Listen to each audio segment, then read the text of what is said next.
کوئی دوست کبھی اپنے دوست کا مذاق نہ اڑائے، کبھی مذاق نہ اڑائے۔ دیکھیں نا، یہ اللہ تبارک و تعالیٰ کی تخلیق ہے۔ کسی کا رنگ گورا ہے، کسی کا کالا ہے، کسی کا قد اونچا ہے، کسی کا نیچا ہے۔ مذاق نہ اڑائے، لفظوں میں، معنوں میں، اشاروں میں، کسی بھی حوالے اپنے دوست کا جہاں مذاق ہوتا ہے وہاں نفرت پیدا ہوتی ہے۔ یاد رکھیں، باتیں دلوں میں رہ جاتی ہیں، آہستہ آہستہ وہ دوستیاں ختم ہو جاتی ہیں جن میں مذاق آتا ہے۔ نبی پاک نے 3 باتوں سے منع کیا۔ ایک فرمایا دوست سے باس نہ کرو، ایک فرمایا اس کا مذاق نہ اڑاؤ، اور تیسرا میرے حبیب پاک سید عالم علیہ السلام نے فرمایا اپنے دوست سے کوئی ایسا وعدہ نہ کرو جسے تم پورا نہیں کر سکتے۔ کوئی ایسا اس کے ساتھ وعدہ نہ کرو، کوئی ایسا وعدہ نہ کرو۔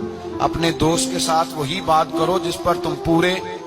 اس کا مطلب کیا ہے؟ امام غزالی فرماتے ہیں اس کا مطلب یہ ہے کہ تم اپنے دوست کا اعتماد کبھی خراب نہ کرو، کبھی خراب نہ ہو۔ دوستیاں اعتماد پہ قائم ہوتی ہیں۔ میرے مصطفیٰ کریم سید عالم صلی اللہ علیہ وسلم نے خلوص والی دوستی کا حکم دیا۔